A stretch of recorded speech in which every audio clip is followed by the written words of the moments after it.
Ναι, Άκυρε. Πήρα να σε ευχαριστήσω. Βασικά, δηλαδή η Εύα μου είπε να σε πάρω να σε ευχαριστήσω. Δεν χρειάζονταν. Εντάξει, εγώ ήθελα να στα επιστρέψω. Γιατί δεν σου αρέσανε?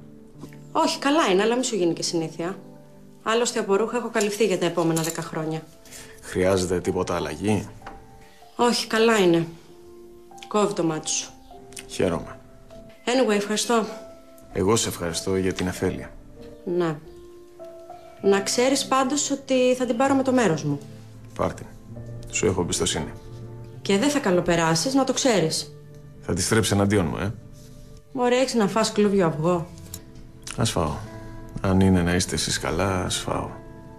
Μάλιστα. Καλά, οκ, άντε, γεια. Εσύ έβαλες να είναι άρρωστος. Όχι, αγάπη μου, μια χαρά είναι. Γιατί?